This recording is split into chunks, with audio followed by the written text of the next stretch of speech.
let's start. So, ang ating pag-aaralan ngayon, guys, is about sodes. Okay, naririnig naman siguro yung boses ko, no? So, paki-inform na lang kung hindi po masyadong marinig yung boses ko. Okay? Okay. Hi. Yeah. Hanjimimasu. So, ang pag-aaral natin, guys, ang pattern na ito ay sodes. Okay? Kapag sinabing sodes, ang English po niya, no? Ang pinakamalapit na translation into English, andito nakasulat, no? Looks like. Okay? Looks like. So, paano po siya ginagawa? Unang-una po, guys. So, meron tayong number 1, no? Unang-una, lahat ng verb mas, or yung mga verbs, tatanggalin mo lang po yung mas.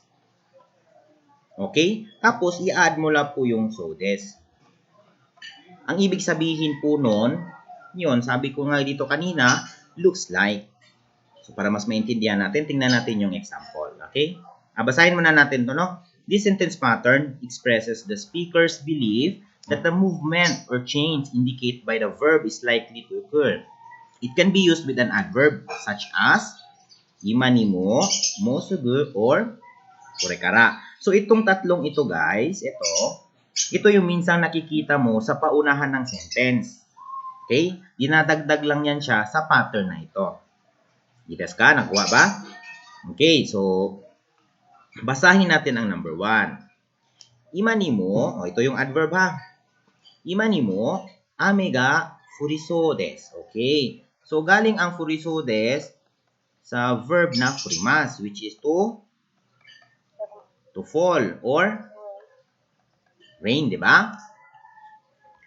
Okay? So, ang rules dito, tatanggalin mo lang daw yung mas, dadagdagan mo ng sodes. Kaya ito po ang nangyari, no? Furiso desu. Okay, explain ko sa inyo ano ang imahe niya, no? Sa iyong mga isipan kapag sinasabi mo or ginagamit mo itong pattern na ito. Ganito yun, guys. Kapag ikay titingala sa ulap, tapos makulimlim, ano ang makikita mo? Or ano yung di-describe mo? Siyempre, sasabihin mo sasabihin mo na parang uulan, di ba? So, ito po ang gagamitin nyo para masabi nyo po siya in Japanese. Okay? Tanggalin nyo lang yung mas. So, gano'n na po yun. Okay? So, next. Okay na yan. Sa number 2 naman. Mosugu sakura ga sakisou desu. It looks like the cherry blossom will come out soon. Paano mo masasabi na magbubulong ang isang bulaklak? Siyempre, for example, ito yung bulaklak. Meron na siyang ganun, di ba? Alam mo yung mga anong tong tawag ni science ito, nakalimutan ko na eh. Hindi yan. Anong tawag nito? Sino nakaalala? Wala na.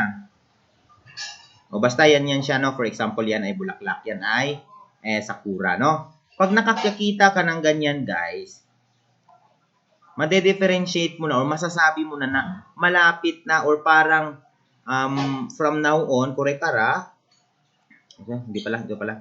Mosugu pala, no? Soon, mamumulaklak na ito. Okay? So, ibig sabihin, ang pattern na ito, hindi pa mangyayari. Diyan muna. Wala pa, mamaya na. Ano na. Okay. So, yun siya na, guys. So, saan na tayo?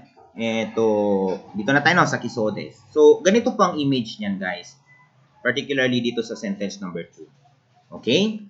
So, kagaya ng sinabi ko kanina, pag ginamit mo itong pattern na ito, hindi pa po ito nangyayari. Mangyayari pa pangalan. Okay? Next, example number 3. Sa number 3 naman, korekara samuku nariso desu. It feels as it's going to get colder. So, paano mo siya masasabi sa mga anong sitwasyon at nasasabi mo yan? For example, kung nasa Japan ka na, today, for example, nasa November na, malamig na yung hangin, makulimlim na. So, siguro sa inyo dito, kung sino man na nakapunta na ng mga malalamig na lugar, sino na nakapag Kaigai Ryoko, may experience nyo yan na kapag makulimlim na, tapos pa-winter na, masyado na yung lalamig na yan. Okay? So, ito yung ibig sabihin ng sentence na ito. So, additional example sentence, guys. For example, meron kang isang kaibigan, no? Patay-tayo yung isang kaibigan mo. Mahilig mag-pants ng loose pants. Tapos may wallet siyang nakapuslit dyan. Alam mo yung parang mahuhulog na? O paano siya sasabihin ni Nihongo? So, ang mangyayari, magiging saifu ga, ano yung mahuhulog? Uchimasu, di ba? So, uchi, so, des. Okay? So, ganyan po. Kailangan nyo po munang makita ang isang situation na parang mangyayari. Saka mo siya magagamit itong sentence or yung pattern na ito. Okay? Basta hindi lang po kayo magkakamali sa pagtanggal ng mas at saka i-add mo agad ang so des. Okay? So, kung meron kayong question, so isulat nyo na lang yan mamaya dito sa isulat nyo na lang sa papel at tapos likumin natin, no? Para isahang explanation dito pa rin. Okay. So, yan. Paalala lang po ha. Lagi nyong tatandaan ang pattern na looks like verb must po yan. Okay? Tatanggalin mo ang must at a-add mo lang yung so des. Ang ibig sabihin po niyan itong looks like. Bakit ko sinasabi po ulit-ulit ito? Kasi sa future na mga lesson nyo guys, meron ulit lalabas na so des. Okay? Yun naman pong so des na yun, medyo may kahirapan po. Ngayon, kung hindi mo po ito ma-familiarize, tapos makakita ka ng so des, ang iisipin mo ngayon, looks like. Pero ibang conjugation po yon. Okay? Take note lang ha. Okay. So, tapos na tayo sa verb must so des. No? Dinidescribe mo na parang mangyayari yung isang bagay. Ngayon naman, punta naman tayo sa adjective. Okay? Sa adjective naman, this expression is used when inferring the nature of something from its external appearance without having actually confirmed that interference or inference. Okay? So, medyo malalim yung kanyang definition in English. So, bago tayo pumunta sa mga example, punta muna tayo sa kung paano gagawin or paano i-conjugate ang mga adjectives. So, meron tayong dalawang adjectives. Ito yung i-adjective and na-adjective. Sa pagkabit ng so des o sa paggamit mo ng so des, kailangan mo pong tanggalin muna ang i o yung dulo ng i-adjective, which is yung i, tama? Tapos saka mo ikakabit ang so des. For example, muzukashi. Muzukashi. O, diba? So, ang rules, tatanggalin mo lang po yan, add mo ng so des, so masasabi mo na parang mahirap. Okay? It looks like very difficult or it looks like difficult. So, ganun lang po. Sa na-adjective naman, tatanggalin mo lang yung na, dadagdagan mo ng so des. For example, kantan, so des. Wait, sorry. Diba, madali lang yung ating lesson ngayon? Kantan, so des. So, ibig sabihin, parang madali. Okay? So, base dito sa definition na binigay, no, this expression is used when inferring the nature of something without from its external appearance. So, dapat makikita mo muna yan. Actually, ito para sa feelings to, no? Feelings ang nire-refer nyo, no? So, dito, nag-a-assume ka lang, no? Nag-a-assume ka na, parang mahirap. Nakikita mo, for example, a test. Nakikita mo yung test, hala, ang hirap naman ito, parang mahirap itong test na ito, no? Pero, hindi mo pa literally na-try yung exam na iyon. Okay? You're just describing na it looks like difficult or it looks like easy. Okay? So, punta po tayo sa number 4 example natin para mas maintindihan niyo po. Okay? Kunoryori wa karaso des. Okay, tatanungin ko kayo ngayon. Anong mga pagkain ang masasabi mo na parang maanghang? Ako na magbigay ng example. Bicol Express. Hindi ito basa. Si Bicol Express, guys, ano yung mga katangian at masasabi mo na or pag nakita mo ang dish na yan at masasabi mo, uy, parang maanghang to. Siyempre, meron yan siyang mga spices, no?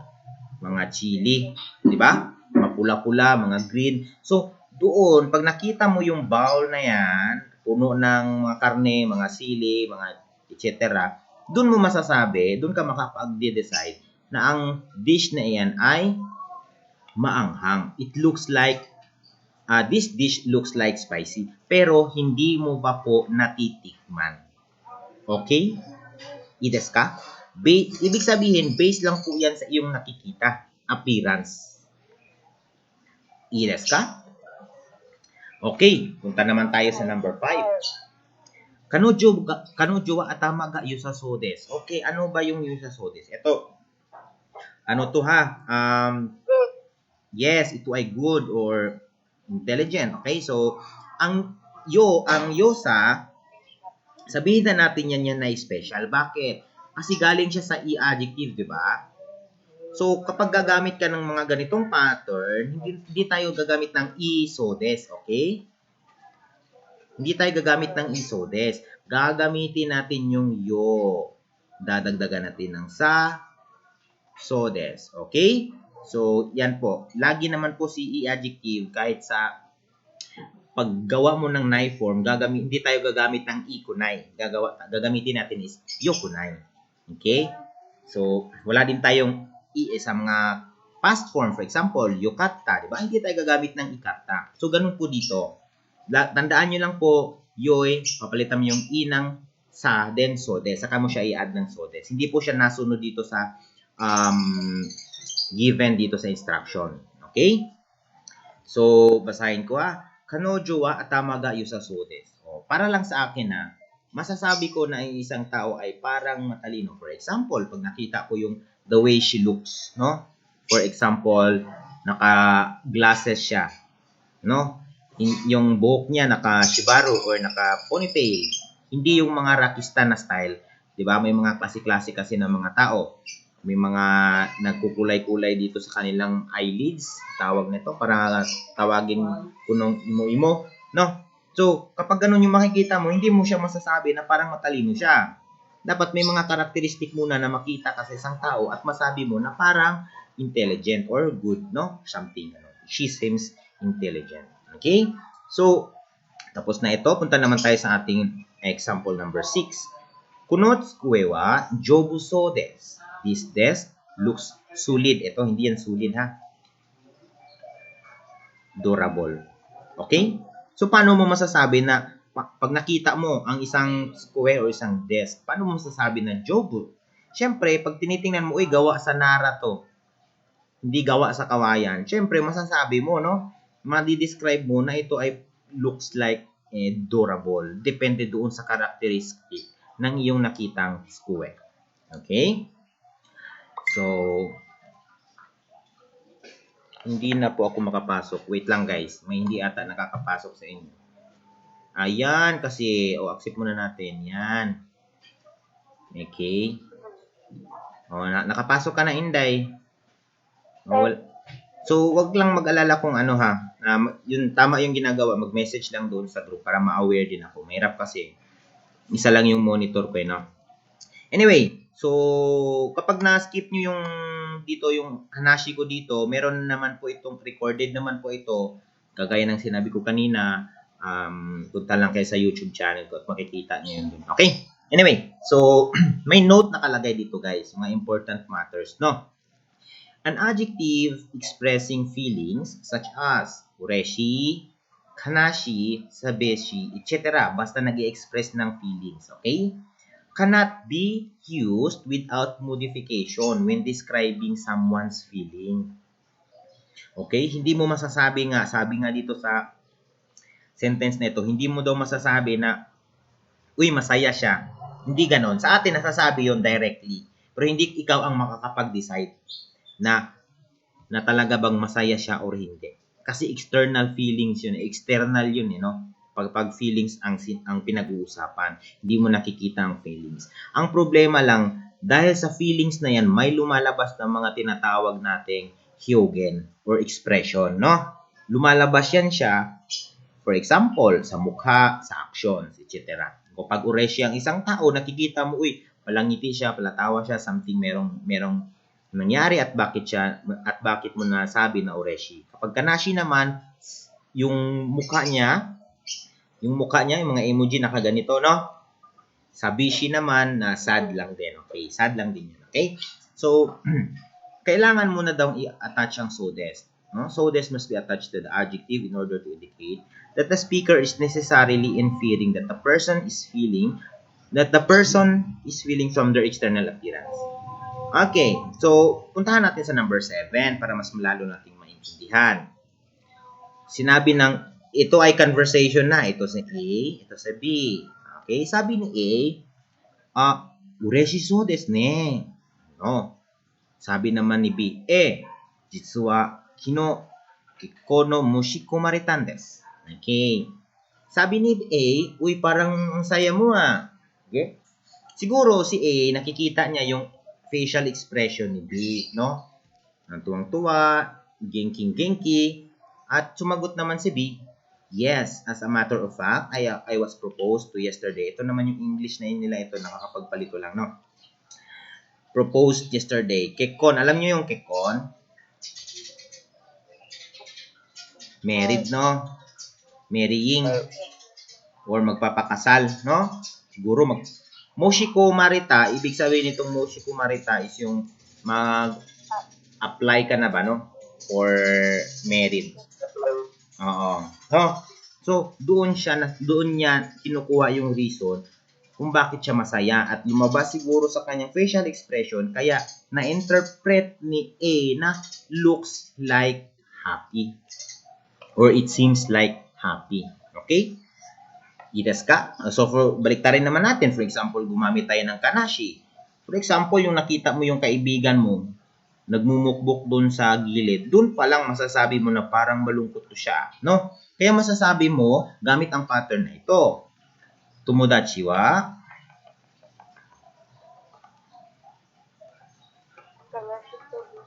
Tomodachi wa kanashi so des, no? So, ganun lang po. Napakadali lang po nito. Tanggalin nyo lang po yung i, kagabit nyo, masasabi nyo na po yung it looks like.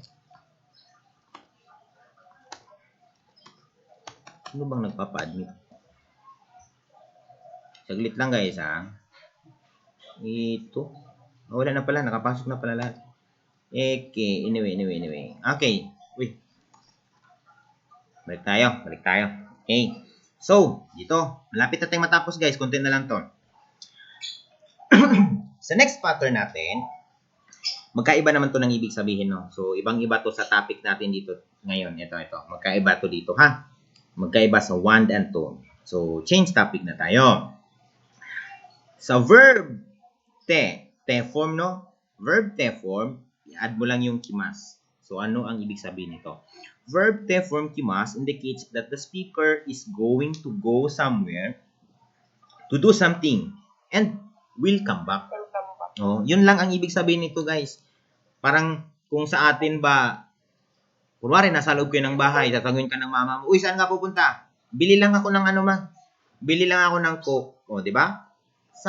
Hindi mo sinasabi literal na babalik ka, hindi mo sinasabi yung word na babalik lang ako, hindi mo sinasabi yun, pero pinapaloob na doon sa sinasabi mo kasi sasabihin mo, yung sagot mo kasi doon, sasabihin mo lang na bibili lang ako ng Coke. Ibig sabihin, babalik ka. 'Di ba? Yung thought lang niya ba? No? Kaya dito sa example, titingnan natin. Sabi niya dito sa example, no? Chotto, tabako o katte kimasu. I'm just popping out to buy some cigarettes. Ibig sabihin, babalik lang siya. Bibili lang siya, no? Tapos babalik lang. So, ganyan lang po yung ibig sabihin niya. Okay? So, dapat ito ay volitional verbs, ha? Ibig sabihin yung mga ginagawa na verb para masabi mo na babalik. Hindi po pwedeng sabihin natin na dekitekimas. Kasi yan, no? So, wala pong ganun. Hindi mo na po tayo gagamit ng potential verbs. Volitional lang muna. Okay, so kung walang tanong dyan, mamaya na lang. So, ito yung image niya, no? So, lagyan natin ng bahay dito, no? Tapos, meron siyang isang kasama dyan. Uy, saan ka pupunta? Tabako o katekimas. Pagpunta niya dito, ito yung action niya. Bumili siya ng tabako. Kate, then, uuwi siya.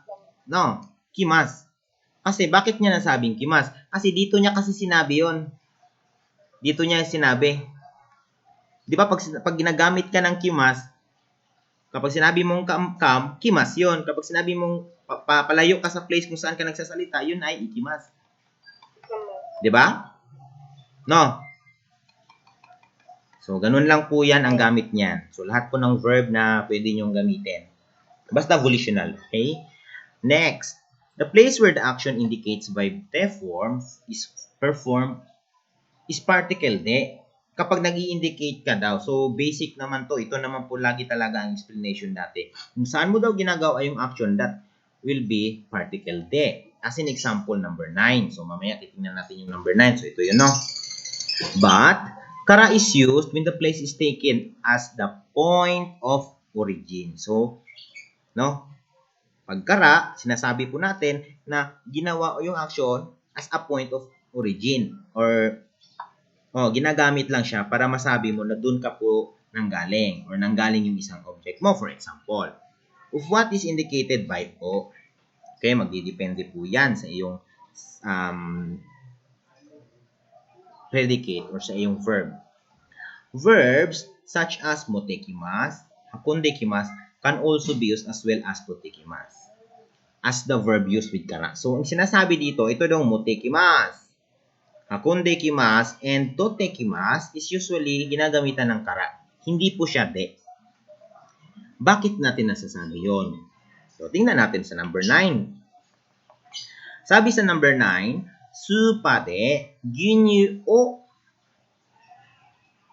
katekimasu. Okay. Kasi, bumili siya doon sa supa. Kaya ang gamit natin dito, itong particle na to, tinatawag natin to place of action. Kaya po tayo gumagamit ng particle de. Okay? So, tingnan natin sa number 10. Paano natin ginagamit yung kara? Daidokuro kara. Ano yung daidokuro?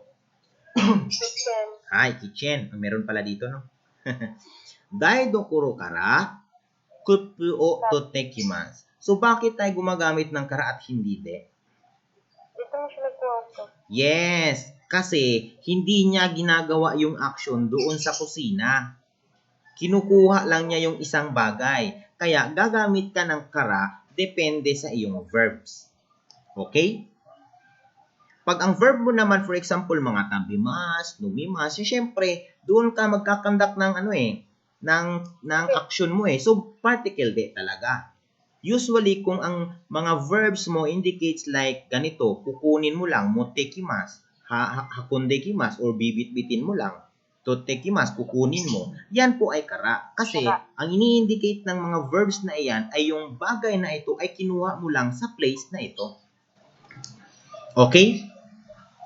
Wala pong nangyayaring place of action. Just place of origin. No? So, napaka-basic ng na ito sa inyo. Madali lang yan. Okay. Anyway. So, yan lang po yung ibig sabihin or ang paggamit ng tekimasu. Okay? So, punta tayo sa ating next lesson. Sa ating next chapter, no? Noun, place, itekimasu. Okay. O, di ba meron tayong tawag nito? Aisats na pag umaalis tayo ng bahay. Itekimasu. O, di ba? No? Naalala nyo yun? O, ganun lang din yung ibig sabihin nito.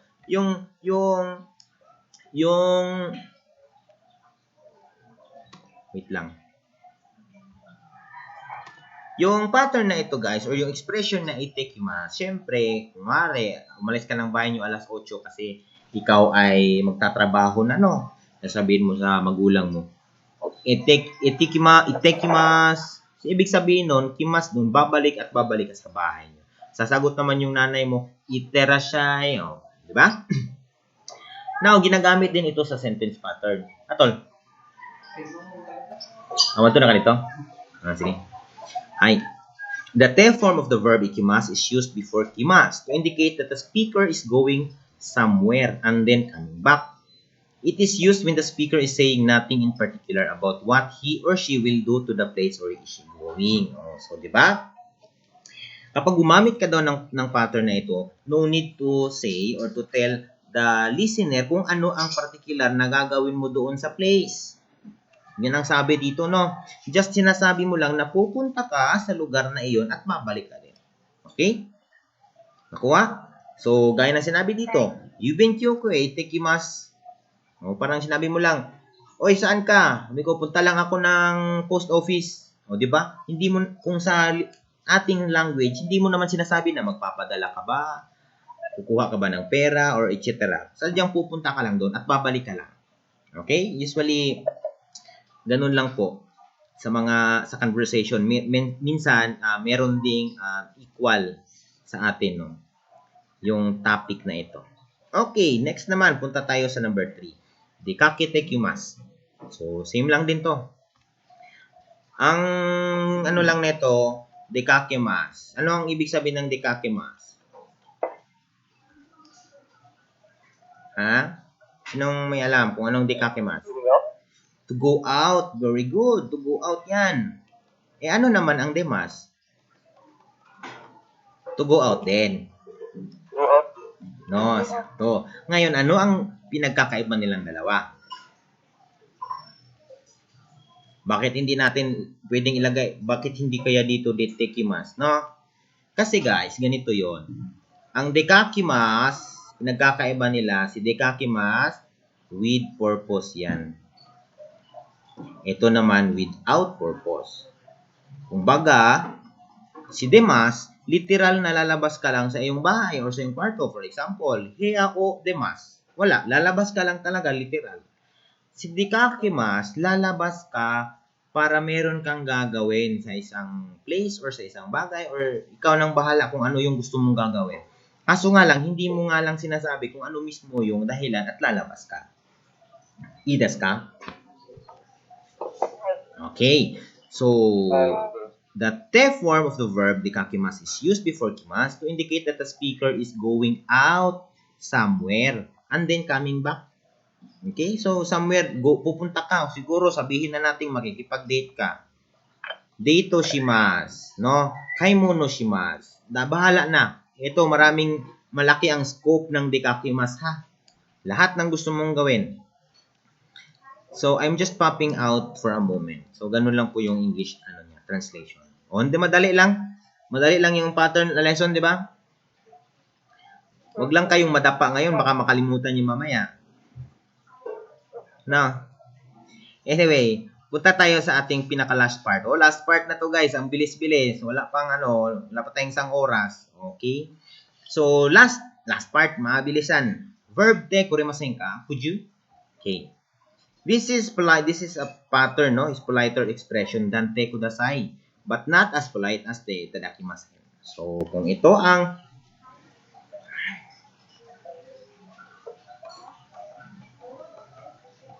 itadakimasen ka, ito naman si verb te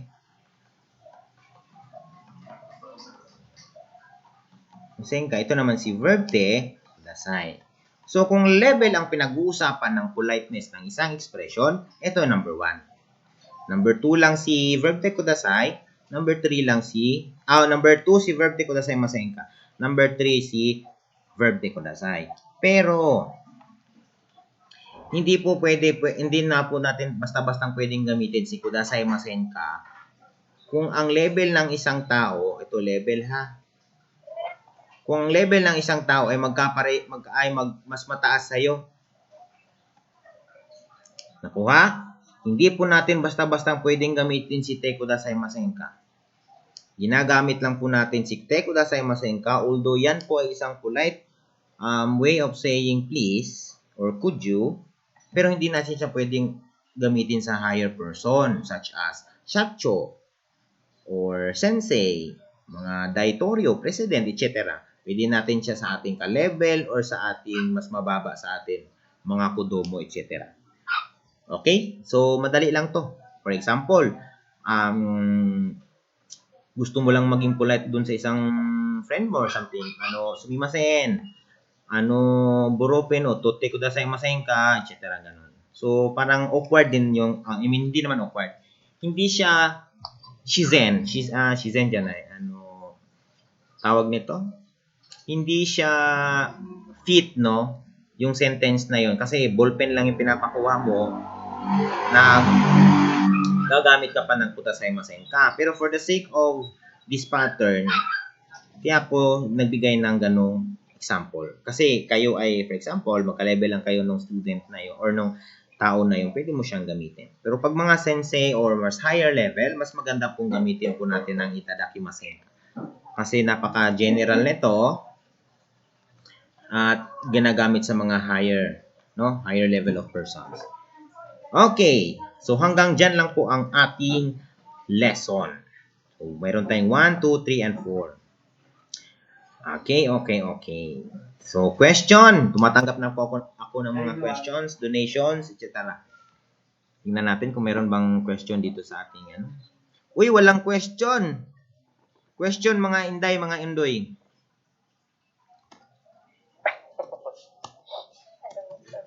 Masyadong madali kaya walang question. No. Madali lang yan. Ito lang ang medyo dapat nyong i-review, no? Looks like we made it. No? Madali lang to, guys.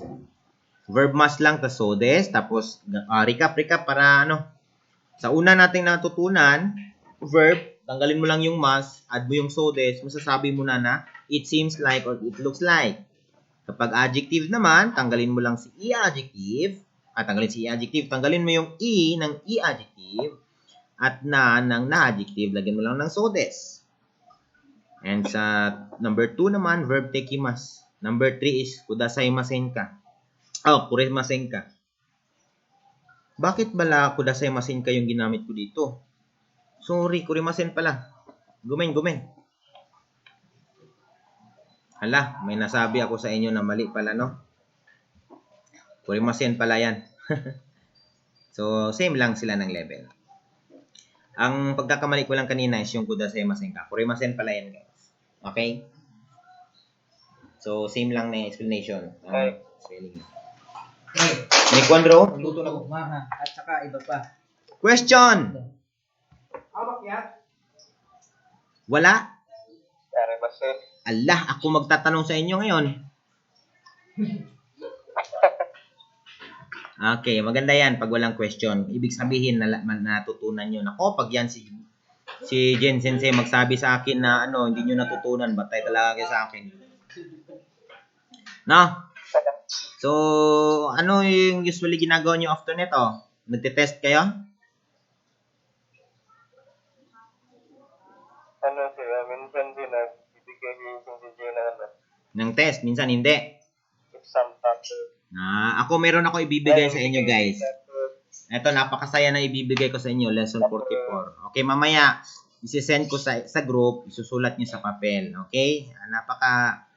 Napaka kasi, ito, practice ng sulat nyo, no? So, ganito ang mangyayari doon sa magbibigay ako ng PDF file. Ang gagawin nyo, kasi may mga questions doon, no? May mga ganyan na questions, so, yung kung ano lang yun ang nandito, yun lang yung isusulat nyo sa inyong answer. Okay? For example, ito yung answer nyo. Lagyan nyo ng pangalan nyo. Name. Date. Ang pangalan ng is Renshubi. For example, Renshubi. 1, 2, 3, 4, 5. Answer lang agad. Okay? So, meron akong dalawang ibibigay sa inyo for today. Meron tayong Renshubi at Monday Shu. Okay? Marami-rami kayong susulat, guys. Kasi sabi ni Jen Sensei, napakasipag nyo daw. Kaya bibigyan ko kayo ng maraming seat work. No? So, ang gawain nyo ngayon, yung activity is isi-send nyo sa akin, kahit mamayang hapon, okay lang. Huwag lang kayong mag-send ng alas 5, ha? Kasi wala na akong magagawa niya alas 5. I-check ko pa yan. So, dapat mga 2 para mabigyan nyo rin ako ng time na mag-check. Okay, so hanggang dito na lang po ang ating stop na natin yung